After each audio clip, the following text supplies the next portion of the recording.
Como verán, el nombre de la charla ahí no es el mismo nombre que está en el programa y es una charla que me costaba un poquito conseguir nombre. De hecho, estaba renegando con ponerle nombre y mi novia me dijo, ¿por qué no le pones Antonio? Entonces también se puede llamar Antonio la charla. Pero sí tengo claro los objetivos, que es más o menos mostrarle algunas ideas principales de Machine Learning y cómo esas cosas se pueden aplicar en algo simple y real, sí, sin demasiado trabajo. Así que vamos a arrancar por el principio, que es definir estos objetivos, ¿sí? Aprender entonces estas nociones básicas y reforzarlos, ¿sí? Verlas aplicadas, entenderlas en un caso real. ¿Por dónde tenemos que arrancar en conocimientos que necesitamos como para entender el ejemplo? Vamos a ver primero lo que es Machine Learning, ¿sí? A nivel general, después algunas cositas más específicas de lo que usé en el ejemplo. Así que empezamos por Machine Learning. ¿Qué es Machine Learning? A nivel general, Machine Learning es una rama de la inteligencia artificial, porque dentro de inteligencia artificial hay un montón de cosas muy distintas unas de otras. Machine Learning es una de esas. Y es una rama en la que la gente se dedica a tratar de encontrar algoritmos que puedan aprender y obtener información a partir de los datos, ¿sí? Algoritmos que agarran volúmenes de datos, cuanto más grandes mejor a veces, la mayoría de veces, y tratan de aprender cosas que un humano no podría por su cuenta mirando todos esos datos, ¿sí? Ese aprender puede ser reconocer patrones, puede ser tratar de encontrar funciones que expliquen esos datos, encontrar agrupaciones de datos, cosas de ese estilo, ¿sí? Y es una rama de la inteligencia artificial que tiene mucha matemática y que está muy, muy relacionada con la estadística. De hecho, muchas de las cosas que nosotros vemos como Machine Learning desde la ciencia de la computación son algoritmos muy parecidos o iguales que desde la estadística y la matemática se usaban para problemas de optimización o cosas similares, ¿sí? No es necesario sí o sí conocer todo ese background matemático, pero si uno lo tiene, ayuda muchísimo a poder aprovechar mejor esos algoritmos. Dentro de Machine Learning hay dos grandes ramas, ¿sí? Una es el aprendizaje no supervisado y la otra es el aprendizaje supervisado. Les voy a comentar rapidito cuáles son las diferencias entre una y otra, y después nos centramos en la que a mí me interesa más. Primero, aprendizaje no supervisado. En el aprendizaje no supervisado lo que van a tratar de hacer los algoritmos es encontrar patrones o agrupaciones en los datos que les damos, ¿sí? Por ejemplo, les damos la lista de todos nuestros clientes, de nuestros 3 millones de clientes, y el algoritmo va a tratar de agruparlos por cuáles son parecidos, ¿sí? Estos algoritmos no nos van a decir la explicación o la razón que hay detrás de esa agrupación. Eso es algo que después un experto mirando los grupos tiene que entender. Por ejemplo, decir, este grupo están todos juntos porque son todos mis clientes que compran mensualmente y este otro grupo quedó junto porque son todos los que ocasionalmente los veo, ¿sí? Cosas por el estilo. No me interesa demasiado esta rama, pero para que quede claro, lo que van a tratar de hacer entonces es, yo le doy datos y de alguna forma el algoritmo lo que me va a devolver es decirme esos datos se agrupan de esta manera, ¿sí? Solamente eso. Si yo les mostraba esto, ustedes claramente dicen, hay 3 grupos de datos, ¿sí? Es algo que se nota. Bueno, el algoritmo va a tratar de reconocer ese tipo de cosas, ¿sí? Es decir, estos datos claramente están agrupados y estos otros claramente están en otro grupo, ¿sí? Siempre y cuando sea posible. La otra rama, que es la que me interesa más porque la que vamos a usar en el ejemplo, es el aprendizaje supervisado. En el aprendizaje supervisado, lo que tenemos son datos de entrada y datos de salida y alguna función, o creemos que existe alguna función que me permite determinar las salidas a partir de las entradas, ¿sí? Por ejemplo, tenemos datos de casas, ¿sí? De una lista de casas y de cada casa tenemos cuántas habitaciones tiene, a cuántas cuadras del centro está, qué material es y cosas así. Y como dato de salida tenemos qué precio tiene esa casa. Nosotros creemos que hay una función que, tomando esos datos de entrada, me debería poder decir más o menos el precio de la casa. Bueno, aprendizaje supervisado van a ser algoritmos que van a tratar de encontrar esa función, ¿sí? Necesitamos ambos grupos de datos. Necesitamos tener ejemplos donde tengamos las entradas y las salidas para que estos algoritmos entrenen con esos ejemplos, aprendan la función y después con esa función yo pueda predecir en casos nuevos, ¿sí? Entonces aparece una casa nueva que yo nunca había visto y el algoritmo me puede decir qué precio tiene que tener. ¿Se entiende hasta acá? Básicamente es datos de entrada, dato de salida, tengo las dos cosas, lo que no sé es la función que los relaciona, y eso es lo que va a tratar de encontrar el algoritmo. Pero dentro de lo que es aprendizaje supervisado también podemos dividir dos ramas que son bastante parecidas, incluso algunos algoritmos sirven para las dos cosas con pequeños cambios, pero que está bueno saber que está la diferencia. La primera subdivisión es lo que es regresión, que es por ejemplo el ejemplo de las casas y el precio, donde los datos de salida pueden ser cualquier número, ¿sí? Mi precio de una casa puede ser 1, 100.000, 100.000,5. Cualquier número que me dé es un resultado válido. Si yo quiero que me dé un número en un rango, o un número cualquiera, me da un número, es un resultado válido. Básicamente lo que estamos haciendo es, a partir de los datos, encontrar una función, a partir de que vaya desde los datos de entrada hacia los datos de salida, y ambos grupos son números, ¿sí? Así que lo podemos tranquilamente graficar. Si por ejemplo tuviésemos solamente una columna en los datos de entrada y una sola columna en los datos de salida, decimos, bueno, los datos de entrada, supongamos que era solamente la cantidad de habitaciones, X es la cantidad de habitaciones, Y es el precio. Yo lo que estoy tratando de encontrar es esa línea verde, que es una función que me explica las salidas a partir de las entradas. La otra subdivisión de lo que es aprendizaje supervisado es clasificación, que es un cachito distinta, en especial en los resultados que me tienen que dar, en las salidas que uno espera. En clasificación, las salidas no son cualquier número, sino que son un conjunto de etiquetas, ¿sí? ¿Qué pueden ser etiquetas? Es tipos de, por ejemplo, especies de animales, tipos de plantas, cosas que sean no números en un espacio continuo. Vamos a cerrar esto. ¿Ya? Sino, yo quiero que me determine estas entradas a qué categoría pertenecen. Por ejemplo, le doy datos de la longitud del tallo, de la hoja y demás de plantas, y que me diga qué especie de planta es, ¿sí? En eso el resultado no puede ser es rosa, 6. No, o es rosa, o es alelí, o es la. No pueden ser valores intermedios. Sí o sí tiene que hacer alguna de las categorías. Por eso es clasificación. Visualmente lo que vamos a estar haciendo en eso es, yo tengo datos ya clasificados, ¿sí? Acá en esto estoy teniendo dos columnas en los datos de entrada. Sí, mis datos de entrada son el valor de X y el valor de Y. Y el dato de salida sería el color, a qué categoría pertenece, ¿sí? Por ejemplo, una planta que tiene 3 centímetros de tallo y 2 centímetros de hoja es una rosa. Otra que tiene 5 centímetros de tallo y 1 centímetro de hoja es un alelí, ¿sí? En esto la salida es el color. Y lo que van a hacer los algoritmos es encontrar una función que me separe lo mejor que pueda los grupos, ¿sí? Entonces yo con esa función después puedo decir, bueno, si tengo un nuevo ejemplo, ¿de qué lado de esa función queda? Y eso me va a determinar a qué categoría pertenece. No voy a entrar en detalle, pero esto se puede complicar un cachito más para tener más de 2 categorías, ¿sí?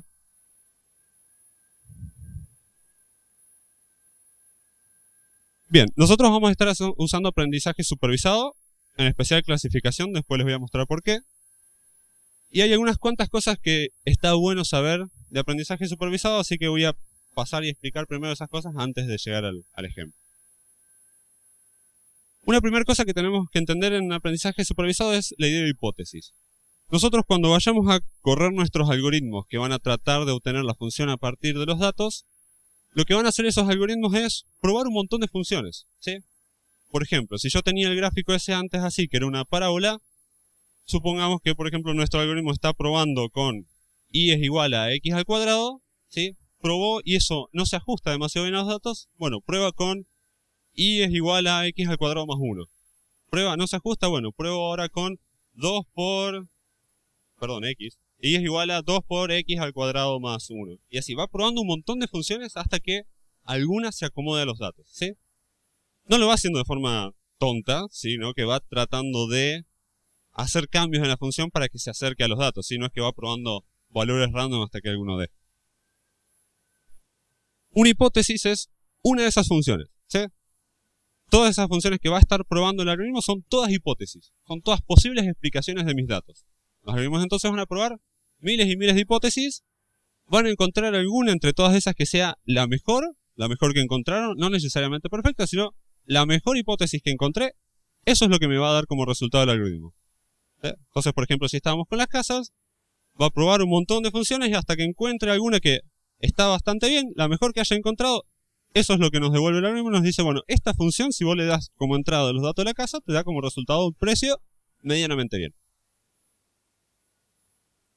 Entonces es eso, es la función que va a relacionar esos datos.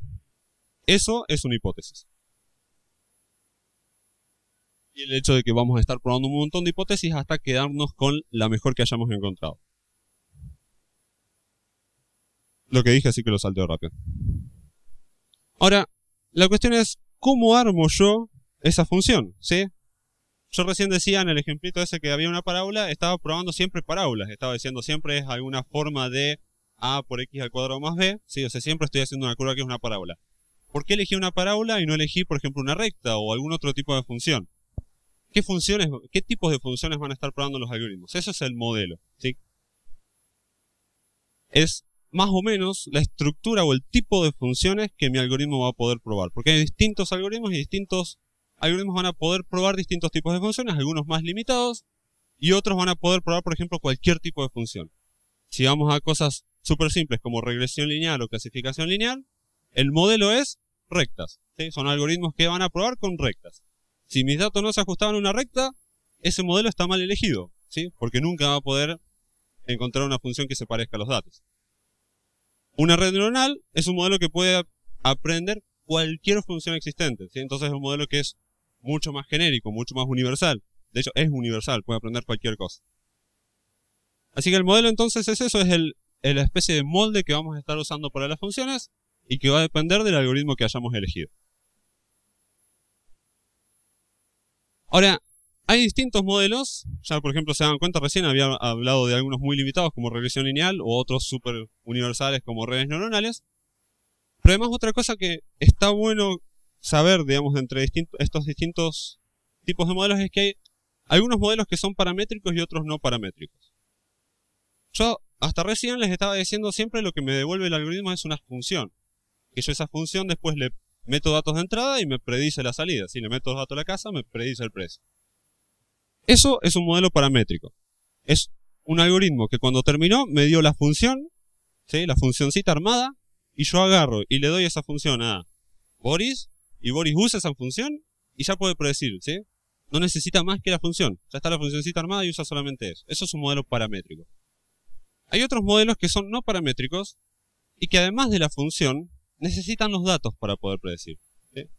Si yo agarro un modelo no paramétrico, lo entreno, o sea, lo pongo a encontrar la mejor hipótesis que pueda, encuentro una hipótesis, encuentro una función buena. Si yo quiero ahora que Boris en su computadora pueda predecir, no le puedo dar solamente la función, tengo que darle la función y además los datos que usé, ¿sí? Hay algoritmos, por ejemplo, que para predecir comparan y buscan el dato que esté más cerca. Bueno, necesita entonces tener siempre los datos. Es importante saber eso porque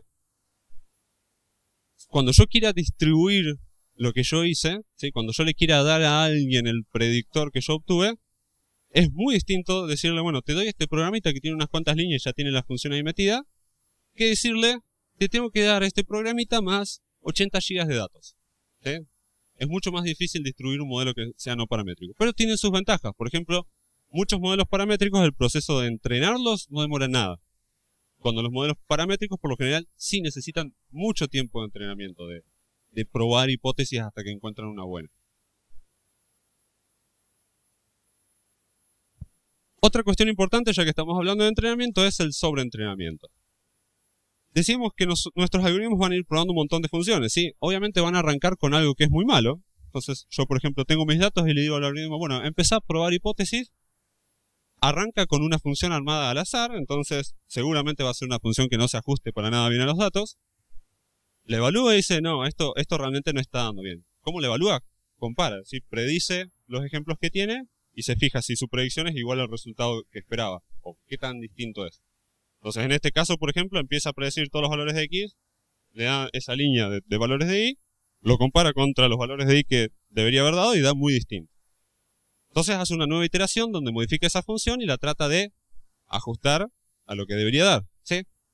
Sigue ajustando, sigue ajustando, sigue ajustando, sigue ajustando, hace un montón de iteraciones y en algún punto, si era un algoritmo que sirve para mis datos, en algún punto va a tener una forma parecida a los datos, ¿sí? Ahora, fíjense que no está pasando exactamente por cada valor, ¿sí? Si yo le pido que me prediga este valor de x, me va a estar dando este resultado, un punto por acá, cuando el valor real estaba acá, ¿sí? O sea, esta función sigue teniendo error. Mucho menos error que la función que vimos antes, pero todavía siguen sin ajustarse perfectamente a los datos que yo le di. Pero está bien, es la función que nosotros esperábamos encontrar, ¿sí? Explica bastante bien los datos. Si yo me cebo, digamos, y le digo, no, seguí entrenando hasta que pases perfecto por todos los ejemplos que te di, lo que va a terminar pasando no es que voy a obtener una buena representación de mis datos, sino que voy a tener una cosa más o menos como esta. ¿Sí? Encontrar una función que pase exactamente por esos puntos no es una función que tiene esa forma que más o menos tenían mis datos, sino es una función que hace cualquier cosa.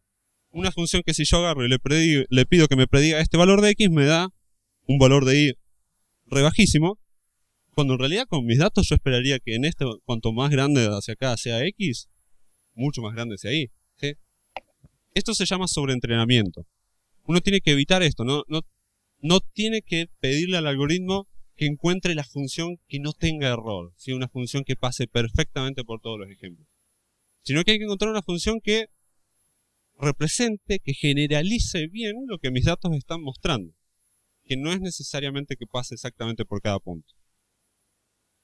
Esto se llama sobreentrenamiento y hay técnicas para evitar que esto pase, y son re importantes de conocer. Lo más importante que se hace para evitar eso es separar mis datos. ¿Sí? Yo antes tenía mi conjunto de datos, acá estaban mis entradas y salidas. Esto era lo que yo usaba para que el algoritmo entrene, así que el algoritmo iba probando en cada iteración ajustarse a esos datos. Bueno, en lugar de usar todo esto para entrenar, lo que hago es separar en dos conjuntos. Y digo, bueno, vas a tener solamente este conjunto para entrenar. Con esto vas a tratar de ajustar tu función. Y después yo tengo otro conjunto de datos, de vuelta, que tiene sus entradas y sus salidas, que no se lo muestro al algoritmo, no se lo doy durante el entrenamiento. Y después, mientras el algoritmo está entrenando, en cada iteración, que él modifica la función y la evalúa con el conjunto de entrenamiento y demás, yo puedo evaluar también qué tan bien está el algoritmo con respecto a este otro conjunto de datos, ¿sí? Que son datos que no conocía. ¿Qué va a pasar? Cuando arranque a entrenar, esto es, costo se le dice, es el error. Cuando arranque a entrenar, tiene una función horrible, así que él evalúa esa función sobre sus datos de entrenamiento y le da re mal, tiene un error altísimo. Y yo también agarro esa función y la evalúo contra el grupo de test y también tiene un error altísimo. A medida que van pasando las iteraciones y que va entrenando y va tratando de encontrar mejores funciones, el error de los dos va a ir bajando, ¿sí? Va a ir encontrando funciones que se parecen más a los datos. Va a ir bajando, más o menos junto, casi siempre con un poco más de error en el conjunto de test, porque no lo está viendo, no está tratando de ajustarse a eso, sino al entrenamiento. Pero en algún punto, si yo sigo forzando a que se ajuste cada vez más a esos datos de entrenamiento, en esos datos de entrenamiento el costo va a seguir bajando, pero con respecto al conjunto de test, el costo, el error, va a empezar a ser cada vez más alto, ¿sí? Imagínense que él está ajustándose así a esos puntos y después hay otros puntos que no vio, por los cuales obviamente esa función ni de casualidad va a estar pasando, ¿sí? Bueno, eso es el error en el conjunto de test, que es el que no ve, que va a ir empezando a subir. Entonces, ¿cómo evito yo que suceda el entrenamiento? Bueno, voy monitoreando ese entrenamiento y en el momento en el que veo que estas dos curvas se empiezan a separar, es porque está empezando a sobreentrenar, ¿sí? Es porque está empezando a ajustarse demasiado a esos datos de test y no va a saber predecir bien cualquier otra cosa que no sean esos datos, perdón, los datos de entrenamiento, y no va a saber predecir bien cualquier cosa que no sean los datos de entrenamiento, los ejemplos exactos que él usó. ¿Sí? ¿Se entiende esa idea?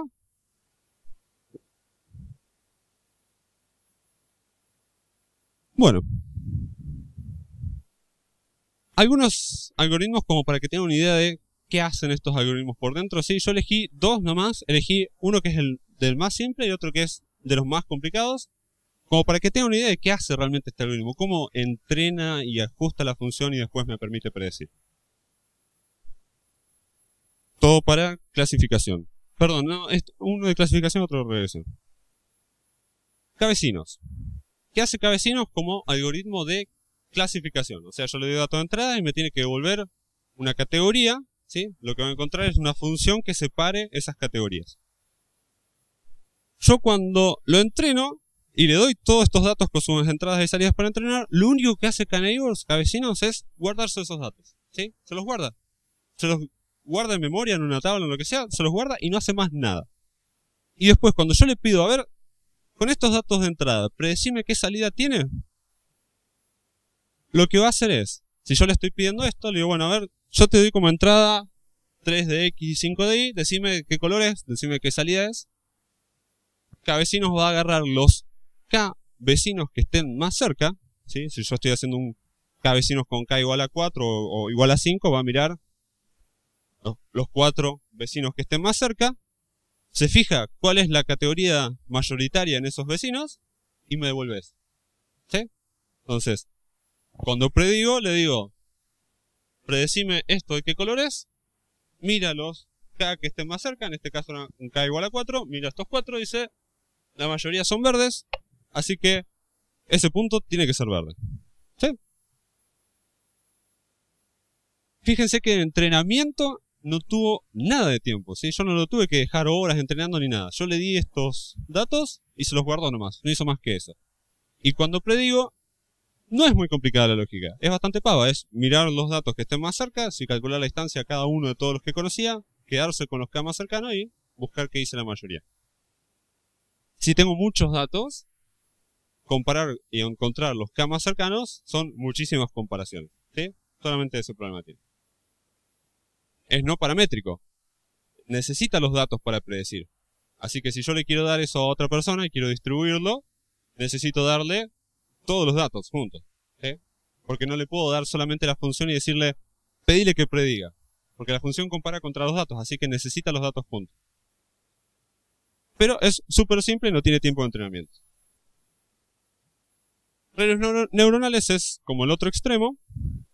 Es un algoritmo que trata de emular de alguna forma bastante naive lo que hacen las neuronas en el cerebro de una persona, ¿sí? Repaso básico, lo que hace una neurona, sabemos que tiene una especie de núcleo, que tiene entradas y tiene un axón de salida, y que dependiendo de qué impulsos eléctricos vengan en esas entradas, va a haber o no salida, ¿sí? Eso es más o menos cómo funciona una neurona. ¿Cómo funciona nuestra neurona artificial? Bastante parecido. Tenemos n entradas y una sola salida, ¿sí? Por esa entrada van a entrar números, A, B y C, son números que están viniendo en la entrada. A cada una de esas conexiones yo le asigno un peso, que es también un número. Y cómo, y bueno, y también puedo tener un peso a nivel neurona. Y cómo decido si generar una salida o no, va a ser hacer la suma pesada de las entradas, o sea, cada entrada por su peso, A por peso 1, B por peso 2, C por peso 3, sumar todo eso, sumarle también el peso de la neurona, y a ese número se lo pasa una función de activación.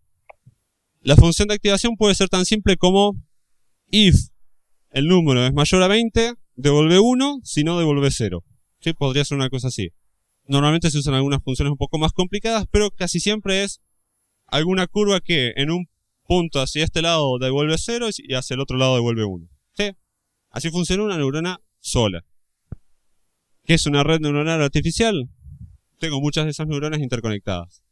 Un detalle, acá decimos que tiene una sola salida. Esa salida es única, pero después la puedo usar como entrada a muchas otras neuronas, ¿sí? Pero generé una vez el número y después ese mismo número se lo doy como entrada a varios. En una red entonces tendría neuronas que se le dice de entrada, ¿sí? Que son las que van a recibir los datos desde afuera. Y después la salida de esta neurona, por ejemplo, la conecto a estas otras 4 que están en una capa oculta, una capa que está en el medio. Puedo tener un montón de capas ocultas, todas las que quiera, y en algún punto las salidas de una última capa oculta van a terminar como entradas de neuronas que estén en la capa de salida, ¿sí? Cuyas salidas van a ser el resultado. Piénsenlo a esto como una caja negra en la que si yo pongo números, va a salir un número, ¿sí? ¿Y de qué va a depender ese número? Obviamente de los números de entrada, pero sobre todo de los pesos que yo puse en cada una de las conexiones, ¿Sí? Esto es una función. Yo le doy datos de entrada, me da datos de salida. ¿Sí? Y es una función que yo le puedo ajustar los pesos para que haga lo que yo quiera. Básicamente con una estructura determinada de neuronas y con los pesos determinados puedo lograr cualquier función.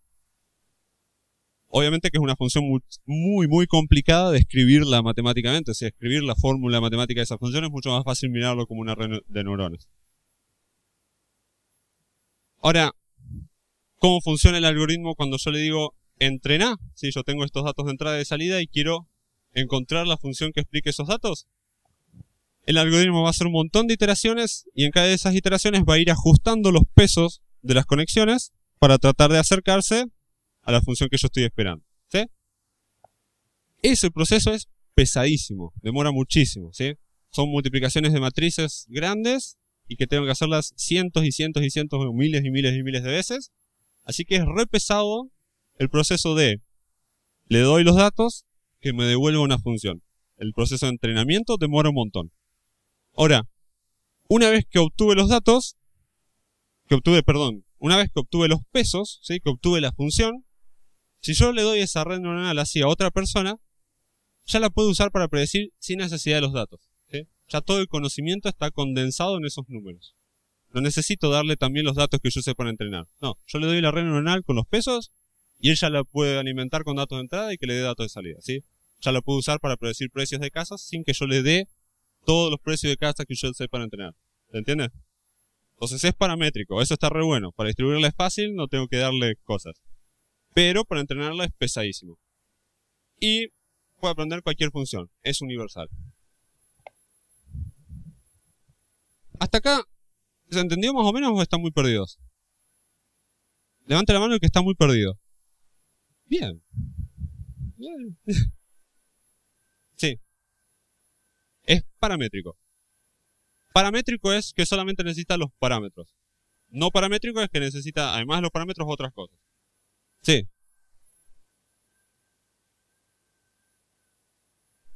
En todos podés volver a aprender. En todos podés, después de que lo entrenaste y que obtuviste una función y lo usaste un tiempo, si tenés datos nuevos, podés decirle, bueno, ahora volvé a entrenar, seguí desde donde habías quedado y mejorá todavía un poco más.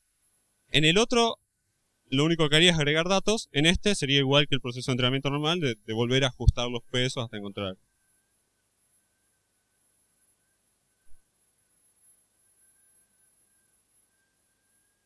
Sí, pero es bastante más complicado. No lo metería acá en la charla, pero se puede. Se puede hacer, eso se llama aprendizaje online y se puede hacer. Sí.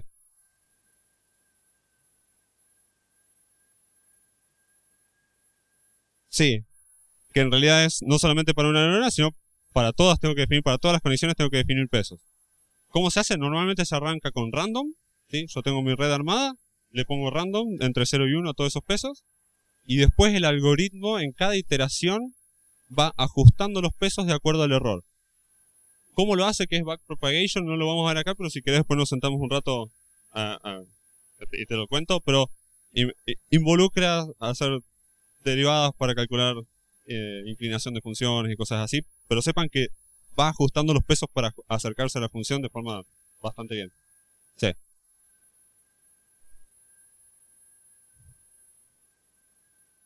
Es algo más o menos así. 20. La realidad es que no hay teorías, o hay muy pocos estudios de qué arquitectura de conexiones es mejor. Sí está demostrado de que con una sola capa oculta, como esta acá, se puede resolver cualquier algoritmo, cualquier función, si no necesito más de una capa oculta. Pero en la práctica a veces es más fácil poner 2 o 3 capas ocultas que tener una sola gigante. Y eso es mucho de probar y ver cómo se está comportando y tomar algunas métricas y demás, pero no hay una teoría así de esta forma de conectarla es mejor para tales tipos de datos. No existe eso. Que es una de las razones por las cuales pues, a mucha gente no le gusta. ¿Eh? Ah, bueno. ¿Cuánto me queda? ¿Media hora? ¿Recién voy 10 minutos? ¿15? 45 de charla tengo. No, 45. Bueno, seguimos. Entendido entonces y con una base más o menos sólida de lo que es inteligencia artificial, dentro de eso machine learning, dentro de eso aprendizaje supervisado, dentro de eso clasificación y algunas nociones generales, podemos ya pasar a la siguiente base teórica que necesitamos para entender el ejemplo, que es entender qué es el mundial. ¿Sí? Algunos, sé que por ahí algunas cosas que voy a decir ya las saben, pero yo las necesitaba saber, yo tuve que investigar bastante sobre esto, así que comparto un poco ese conocimiento. Básicamente hay gente que patea una pelota y meterle la pelota en el arco, que es como un rectángulo, es bueno. Nadie sabe por qué. Roberto Alsina una vez me dijo que es una definición axiomática, creo que es más o menos una cosa así, pero nadie sabe de dónde surgió ese axioma de es bueno que la pelota entre ahí. Y cada tanto la gente se junta de todo el planeta para ver quién tiene los mejores peloteadores, ¿sí? Los mejores pateadores de pelota. ¿Sí? ¿Entendido entonces lo del mundial? ¿Podemos pasar ahora al ejemplo? El problema, ¿sí? Si yo usé estas cosas de inteligencia artificial, evidentemente tenía que resolver algo, así que les cuento qué es lo que tenía que resolver. El problema es que hablo demasiado, me suele pasar, me ofrezco para cosas y demás, siempre alguna me mando. Y por hablar demasiado, como consecuencia, estuve obligado a participar en un pro de familiar, ¿sí? Teniendo cero idea de fútbol, y encima pusieron como castigo para el perdedor tener que cocinar para toda la familia, cosa que tampoco sé tanto de fútbol como de cocina. Así que tenía que encontrar alguna solución para poder rellenar el PRODE. Por las dudas, para los que no saben, el PRODE es, te dan la lista de los partidos y vos tenés que decir los resultados, ¿sí? Y eran para el mundial de fútbol pasado. Así que tenía que completar los resultados de los partidos y tenía que hacerlo bien porque si quedaba último tenía que cocinar para toda una familia, cosa que no sé. Así que la solución que se me ocurrió fue bastante sencilla, bastante obvia. Vamos a armar un clasificador, ¿sí? Que tome como datos de entrada quiénes están jugando y dé como dato de salida quién gana. ¿Sí? De alguna función que pueda explicar eso tiene que haber, o por lo menos lo suficientemente buena como para no quedar último.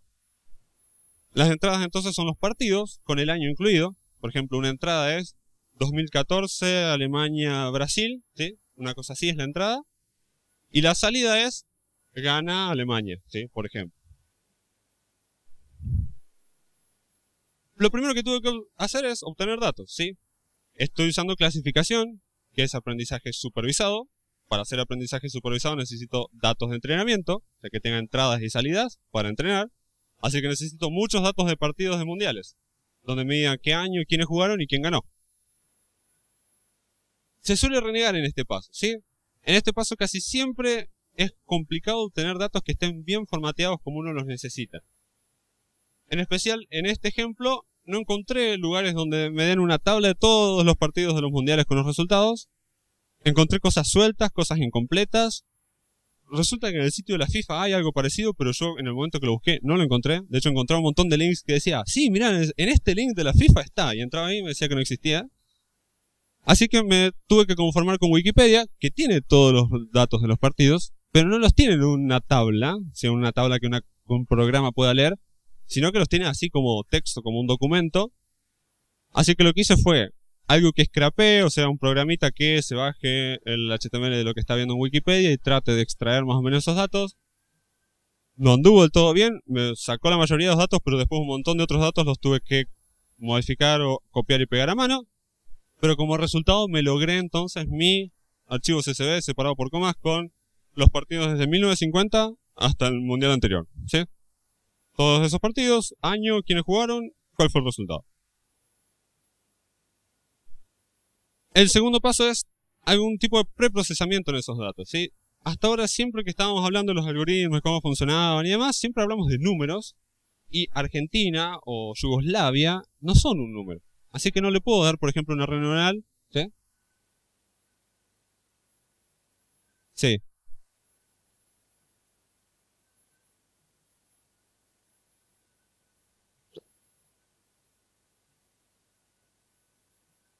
Sí. Y te voy adelantando que lo que yo obtuve acá eran pocos datos. Yo tuve 700 partidos con datos de entrada y eso es poco. Depende del problema, pero casi siempre cuantos más datos tengas mejor.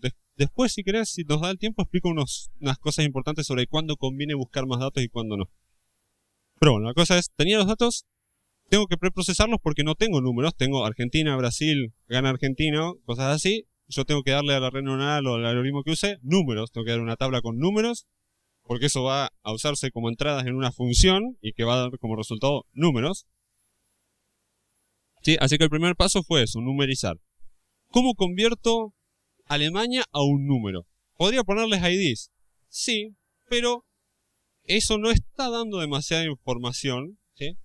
Cuando yo digo una casa tiene 3 habitaciones y está a 100 metros de la plaza y hay otra casa que tiene 80 habitaciones y está a 2 metros de la plaza, son números que tienen claramente una relación con el precio. Si el precio de salida claramente va a depender de que si tiene más habitaciones cueste más, si está más en el centro cueste más y demás.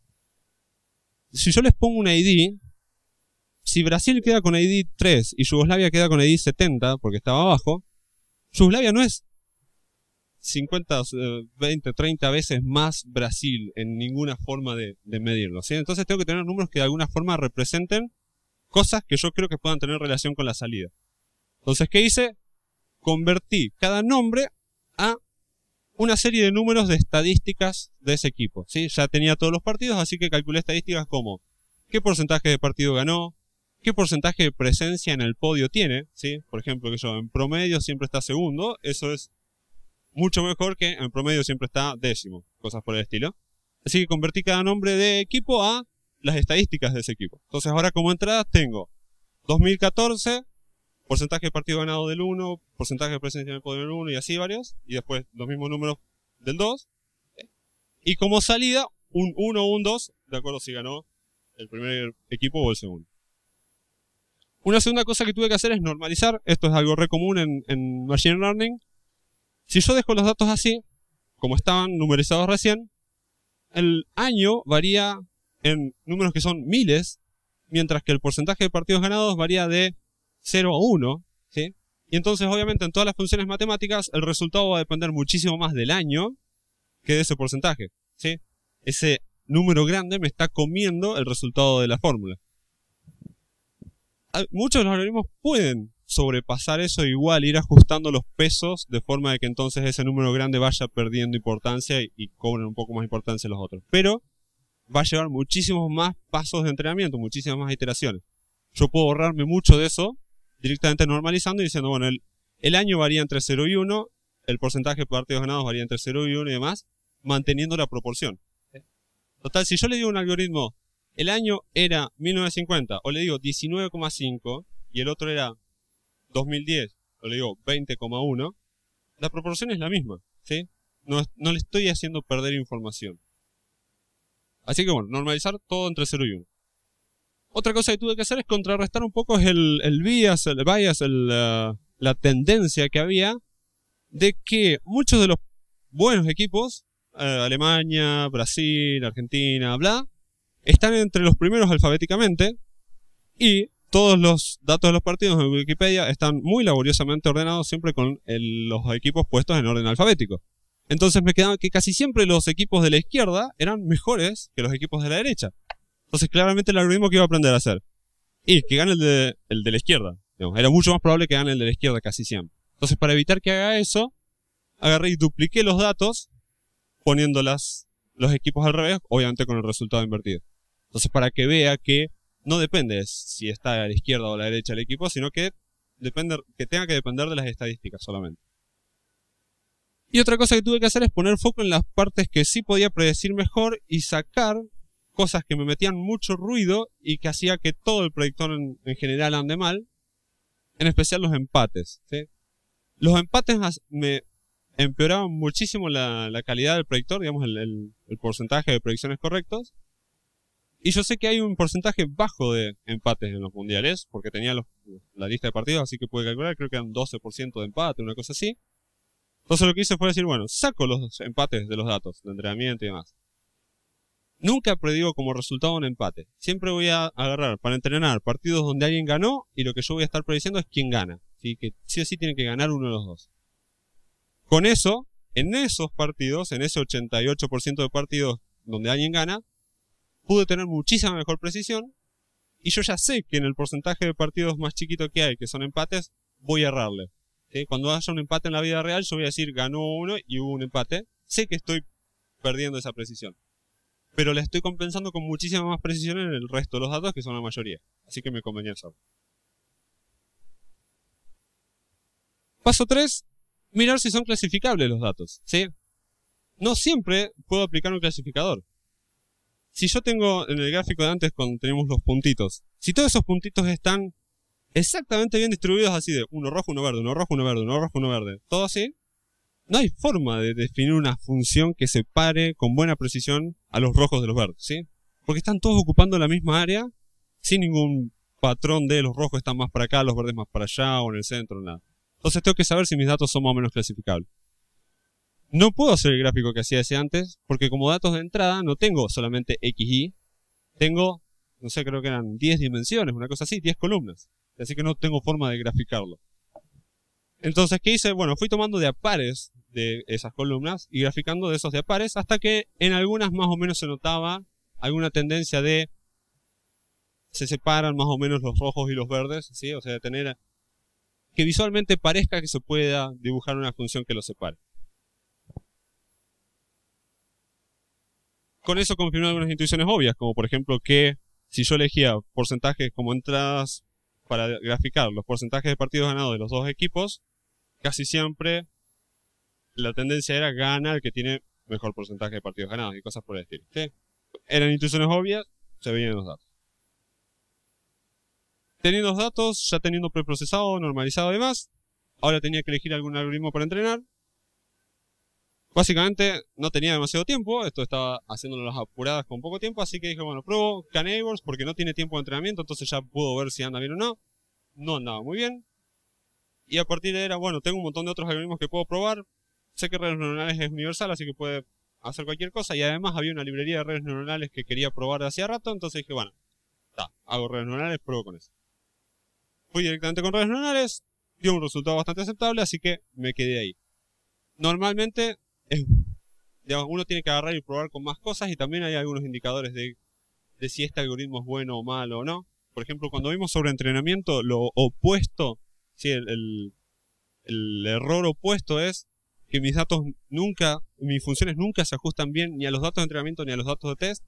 Eso es, por ejemplo, un claro indicio de que uno eligió mal el modelo, sí, que eligió mal el algoritmo. Bueno, me quedé con redes neuronales entonces. Lo que tengo que hacer es entrenarlas. Las redes neuronales tienen mucho tiempo de entrenamiento. ¿Qué algoritmo? Backpropagation, porque es lo que más normalmente se usa y porque estaba bien implementado en esa librería. Y evitando el sobreentrenamiento, ¿sí? Lo que habíamos antes, evitando que siga mejorando la función hasta que pase perfecto por los puntos, porque sé que eso no va a ser una buena generalización de los datos. ¿Cómo lo hice? Lo hice medio a mano, porque de vuelta estaba apurado. Así que básicamente era, en cada ciclo de entrenamiento iba imprimiendo los dos valores, y a ojo, cuando vi que se empezaban a separar, dije, corta acá, listo, ahí queda. Sí, hasta ahí entrenaste, con esa precisión me queda. Tengo entonces el algoritmo ya entrenado, la red neuronal ya entrenada, me permite predecir, me siento y empiezo a predecir, con algunos quirks, digamos, algunos tips. Primero, que yo había preprocesado los datos que usé para entrenar, ¿sí? ¿Se acuerdan que los había numerizado, normalizado y demás? Esos mismos pasos los tengo que hacer para después cuando yo quiera predecir un partido, ¿sí? Si yo ahora estoy en este mundial y tengo que predecir Argentina-Brasil, no le puedo de vuelta alimentar 2014 Argentina-Brasil. Tengo que hacer el mismo proceso que hice antes de convertir esos nombres a estadísticas y de que todos los números estén normalizados con el mismo normalizador que usé para el entrenamiento y demás, ¿sí? Otro detalle que hice, que tuve que tener en cuenta, fue de intentar predecir el resultado del partido en las dos direcciones, ¿sí? Poniendo los equipos alternados y ver si daba lo mismo. Si daba lo mismo los dos, claramente elegía el equipo que los dos me decía que ganó. Pero en muy pocos casos, creo que en 3 casos, me dio que si le pedía de una manera y si le pedía de otra, alternaba qué equipo ganaba. ¿Sí? O sea, si le decía Argentina-Brasil, me decía Argentina. Si le decía Brasil-Argentina, me decía Brasil. En esos casos que hice, tiro una moneda o elegí el que más me parecía o una cosa así. Pero fueron, creo que 3 casos de todos los partidos del mundo. Y otra cosa que se podía hacer, y medio relacionado con la pregunta que tenías antes, se podría haber hecho reentrenamiento después de cada partido incluso, ¿sí? Porque cada partido me daba información que yo podía reaprovechar para seguir entrenando la red. ¿Sí? Después de que España perdió tan mal en los primeros partidos, esa información le era buena a la red neuronal para saber, por ejemplo, que en 2014 España venía mal. No lo hice porque no tenía ganas de tener que estar pendiente a cada partido e ir realimentando y reentrenando. Pero sí decidí que cuando terminaban todos los partidos de los grupos, en ese momento iba a usar todos los partidos de los grupos para volver a entrenar. Y eso reentrenado lo iba a usar para la siguiente etapa. ¿Sí? Así que decidí hacerlo solamente en ese punto, solo para no renegar. Y ya que estábamos, sí, me iba a poner a predecir los partidos para este PRODE familiar, que era el PRODE está bueno aclararlo, ese PRODE familiar era solamente de los partidos de los grupos, no involucraba a los partidos siguientes. Digo, ya que tengo el algoritmo entrenado y que me está permitiendo predecir, vamos a ponerlo como experimento a competir contra otra gente. A ver qué pasa, ¿sí? Con gente online. Así que me metí en el EGA, que es un sitio online para PRODE. Me metí en el PRODE del Mundial de EGA y usé el predictor para predecir ahí, ¿sí? En ese sitio estaban participando unas 250 personas más o menos. Resultados entonces, ¿sí? Ya hice todos los pasos, algunos más o menos bien, otros más o menos mal, por apurado. A ver cómo dio. En el PRODE familiar, y acá es importante recordar que yo no necesitaba ganar, solo yo necesitaba ser mejor que la persona que menos sepa de fútbol en la familia de mi novia, que era la del PRODE, ¿sí? O sea, yo necesitaba que como mínimo haya una persona debajo mío, entonces yo ya no cocinaba. Con eso me bastaba. Por eso tampoco le daba mucha bola a hacerlo demasiado bien. Salí primero. Así que imagínense el odio de la familia de mi novia, sobre todo el odio de la gente que sabe de fútbol en la familia de mi novia.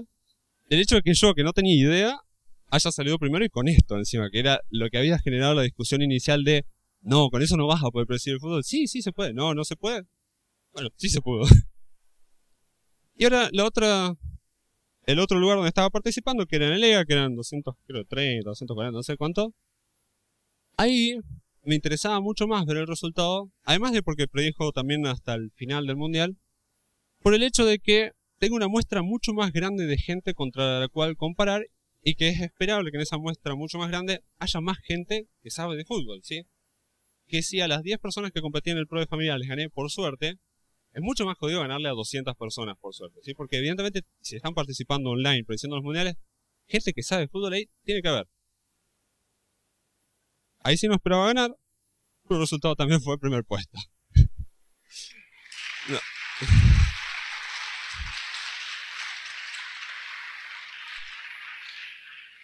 También odio generalizado, tweets de eso no se puede y cosas por el estilo, pero la gente de Lega me dijo que podía hacerlo, así que fue todo legal.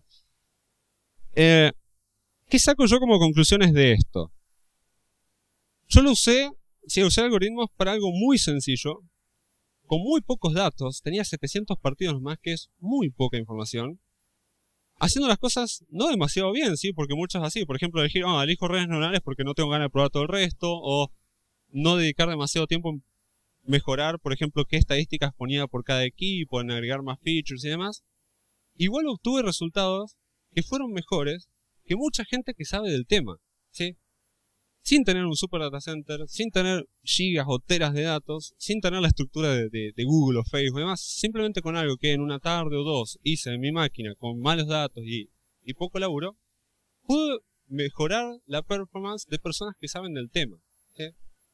De eso yo saco que no hace falta para aplicar Machine Learning esperar a tener esos super problemas, super importantes, gigantes, donde tengo muchísimos datos y demás. Estas cosas se pueden empezar a usar para problemas mucho más chicos, problemas donde no tengo tantos datos y demás, pero que una red neuronal o un K-Neighbors o demás puede dar un poco mejor de performance que una persona. Puede, aunque no reemplazar a la persona, por lo menos darle más información y que la persona, por ejemplo, mejore su toma de decisiones o mejore su entendimiento de un problema en base a lo que la red neuronal aprendió o lo que K-Neighbors le está prediciendo, ¿sí? Se pueden usar estas cosas para cosas reales y chicas, por lo menos teniendo una buena performance. No necesariamente va a ser perfecto, pero se puede lograr un buen resultado en problemas chicos. Así que eso es para mí lo más importante que saqué de esta experiencia que me gustaba compartir y dejar para el resto. ¿Sí? De animarse a usarlo para cosas chicas y reales, que no hay que esperar a estar trabajando en Facebook y hacer un análisis de clics de usuarios para saber. usar estas cosas. Así que bueno, con eso, preguntas. Sí.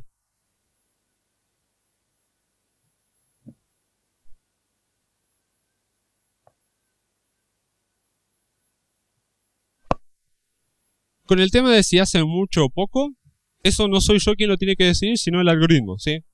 Justamente no soy yo el que tiene que encontrar la relación entre los datos y las salidas, sino que es el algoritmo el que va a encontrar esas relaciones. Entonces, si el año realmente tiene mucha influencia, la red neuronal en los pesos va a tratar de expresar esa información. Si no tiene influencia, entonces pasará de largo, ¿sí? Pero justamente es algo que uno le delega al algoritmo encontrar las relaciones entre los datos. Y sobre los equipos nuevos y demás, sobre muchos equipos no tenía estadísticas, ¿sí? Un equipo así le doy estadísticas promedio. Y además otra cosa que tuve que hacer fue equipos que fueron cambiando a lo largo de la historia, así por ejemplo Alemania del Este y Alemania y Yugoslavia que ya no existe y cosas por el estilo. Bueno, acá están los reemplazos de países, puse creo que 2 reemplazos, 3, y dije después los relleno y no los rellené y así quedó, ¿sí? Había preguntas por allá atrás, sí.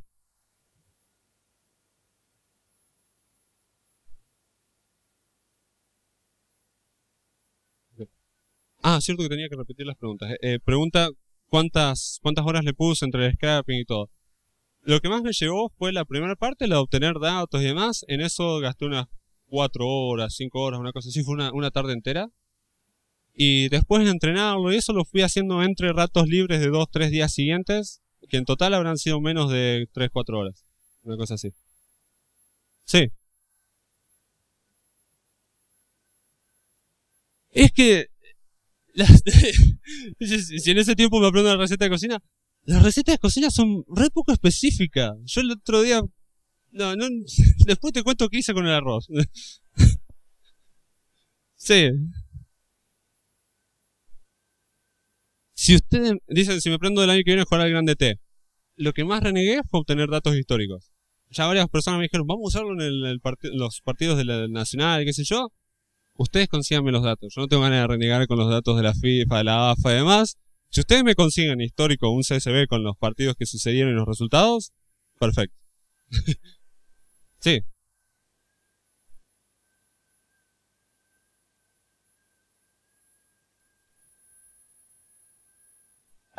Una buena pregunta. Pregunta si si ganaba por acertar la mayor cantidad de partidos o si gana o pierde. Creo que sobre todo me preguntás por el tema de los goles y ese tipo de cosas.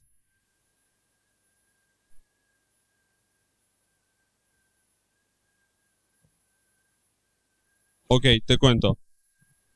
Ahí hay 2 cosas. Una que no la mencioné porque me la olvidé, que fue que en el momento que dije me siento a predecir, y eso estuvo re bueno y me lo olvidé de contar, yo dije, yo tengo entrenado ya, predice quién gana, perfecto, todo. Agarro la hoja de papel, antes de agarrar la hoja, corrí todos contra todos para entonces ya tener todas las posibles combinaciones. Lo único que tenía que hacer era agarrar la hoja y si decía A y B, buscar en esas combinaciones A y B. Cuando agarro la hoja y miro la primera combinación, no había un casillero para poner quién ganó. Había 2 casilleros para poner cuántos goles hizo cada uno. ¿Sí? O sea, todo lo que había hecho me estaba dando un dato que no era lo que yo tenía que rellenar ahí. ¿Qué hice? Dije, no tengo tiempo de hacer todo de vuelta, reentrenar y bla. Un histograma de cuáles son los resultados más comunes. El resultado más común era por lejos 2-1. Listo. ¿Quién gana? Gana A 2, el otro 1. Y así rellené el coso. ¿Cómo se medían los puntajes? Si acertás el partido, quién gana es 1 punto. Si acertás con los goles, 3 puntos. ¿Sí? Esa es la forma de medir puntaje. En acertar quién gana o quién pierde, o sea, el resultado abstracto del partido, la precisión estaba en un 65, 70, una cosa así. En puntaje no me acuerdo cuánto saqué de puntaje y cómo estaba el resto de la gente, pero fue más puntaje que el resto. ¿Hay una pregunta por acá? Sí.